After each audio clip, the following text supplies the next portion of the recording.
أستغفر الله من ذنبي ومن زلالي ما زلت والله من ذنبي على وجلي. اسلام مبارک دی تر هغه وخته پورې یو مسلمان کامل مسلمان نشي کېدلی، ایمان یې نامنظوره وي تر کومه وخته پورې، تر کومه وخته چې د ده په زړه کې دا مینه او محبت نه وي راغلی، دا احترام نه وي راغلی چې له ښځې چې زیات محبت له ما سره وکړي، له بچو زیات محبت له ما سره وکړي، تر دنیا زیات محبت له ما سره وکړي، او د ټولې دنیا تر مخلوقاتو ده ته زه ډېر ګران یم، بیا به د هغه سړي ایمان قابله قبول یي منظور او که چیرې د رسول الله صلی الله علیه وسلم منونکي خلک د هغو احترام د هغو مینه تر بچیانو کم وي، د هغو مینه تر ښځې کمه وي د رسول الله مبارک سره، تر دنیا یې ورسره کمه وي، د هغه ایمان نامکمله. موږ او تاسې نن سبا وینو چې په 1000 روپیو خو به قسم د رسول الله صلی الله علیه وسلم خبره پرېږدو، بچیان او ښځه خو څه کوي، په 1000 روپیو باندې به ډېر خلک دی ورته رسول الله مبارک حدیث په موږ او تاسې د پخلو باندې راوویلې چې ورځه د حدیث دې له ځان سره کېده دا 1000 روپۍ ماته ښي دا به په مسلمانۍ کې راځي که به له مسلمانۍ جبار یي په دغه ځای کې څه غور کو حتی اکون احب الیه. د محبت 2 قسمونه دا زده کړئ، د محبت 2 قسمونه دي، یو عقلي محبت ده، یو طبعي د زړه محبت ده. عقلي محبت چشته یایي، طبعي محبت چشته یایي، له رسول الله صلی الله علیه وسلم چې په دغه حدیث کې ذکر کړی ده، زه به تر بچیانو هم ډېر زیات ورته محبوبه یم، زه به تر دنیا هم ډېر زیات پې ګران یم، زه به تر ښځې هم ډېر زیات پې ګران یم، زه به تر ټټر هم ډېر زیات پې ګران یم. نو بیا به هغه سړی کامله مسلمان کېږي. دا ګرانښت کوم ګرانښت مراد ده؟ ډېر خلک دی ورډي د هغو له یو انسان سره مینه وي، هغه ټوله دنیا پې قربانوي، خو دا یو انسان نه پرېږدي. ډېر خلک دی ورډي له موټره سره دوړ مینه لري چې ډېر شی ډېرې خبرې به برداشت، خو دا د موټر نقصان نه برداشوي. ډېر خلک دی ورډي چې له دنیا سره ډېر محبت او مینه لري، له بچیانو سره ډېر محبت او مینه لري. نن سبا خو هر سړی محبت او مینه له یو نه یو شي سره خو لري. د دغه څه مطلب ده؟ یا یو د زړه محبت ده، هغه ته یا طبیعي محبت، یو عقلي محبت ده. په دغه حدیث کې چې رسول الله مبارک دا خبره کړې ده، له دې مراد صرف او صرف عقلي محبت ده، د زړه محبت مراد نه ده.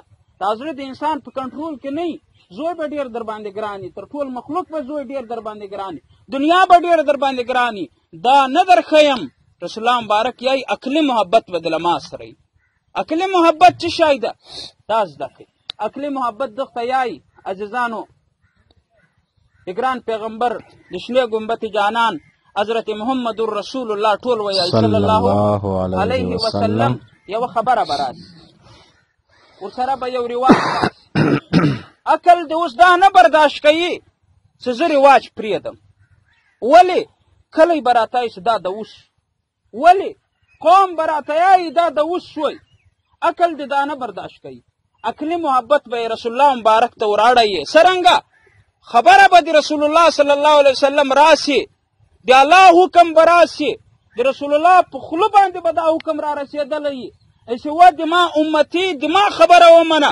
هلته به رواج تا ته یایي چې د نیکه او د برجت د دا رواج ده، دا به نه پرېږدې. که د پرېښه او ته د اوس وې، که د پرېښه او علاقې وال به درته یایي چې دا بې غیرته ده، اوس به څه کم؟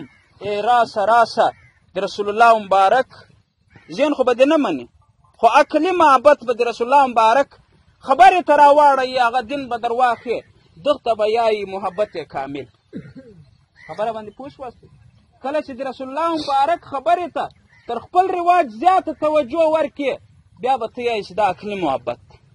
اوس به ته یایي که ما یره پرېښوله خلک به راپورې خاندي چې دا جلا سویه او د دنیا زور شوی پسې دومره ټیم نه لري چې دا یره ورخي، زه ځکه یره نه پرېږدم.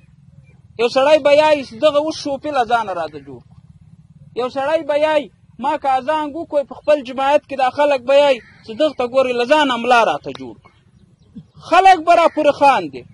نو دی د دغه خلکو دپاره دا کار نه کوي، او د رسول الله مبارک حکم یې چې دا کار وکړي، نو په دغه کې تا رکاوټ راځي په محبت کې. که چېرې ته وایې چې نه خلک دې یایي دي، د ما خپل آخرت، د ما خپله دنیا، د ما خپل رسول الله، د پلانې له رسول الله سره محبت شته، د ما محبت ته ځان ته مخاطبه کې ورته وایې چې خلک هر څه یایي، زه به د رسول الله مبارک خبره منم. ما باندې رسول الله ګران ده. ولې یا باندې ګران ده؟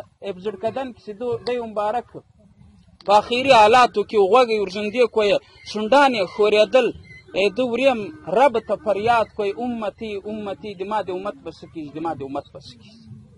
زه به ولې زیات محبت له رسول الله مبارک سره نه کم؟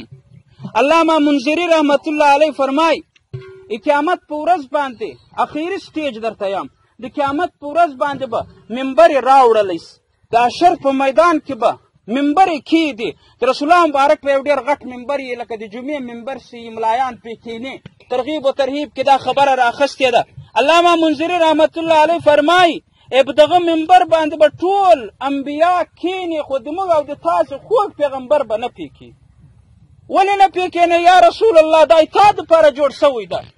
رسول الله مبارک ورته وایي زه په دې منبر باندې نه کښېنم، که د ملغلرو جوړ یي، که د زبردجو جوړ یي، که د سپینو زرو د سرو زرو جوړ یي، خو زه په دغه منبر باندې نه کښېنم. ځکه نه کښېنم دی نه یې په منبر کښېنم، دا منبر والوځي جنت ته ولاړ شي، د ما امت پاتې. زه به ولې زیات محبت له رسول الله صلی الله علیه وسلم سره نه کم؟ زه به ولې د رسول الله صلی الله علیه وسلم خبرې ته ترجیح نه ورکوم په خپل رواج باندې؟ د ما عقل به ولې دا غلطه فیصله کوي چې زه رواج منم، دا خلک به ما ته یایي که مې رواج نه ومانو دا بې غیرته ده.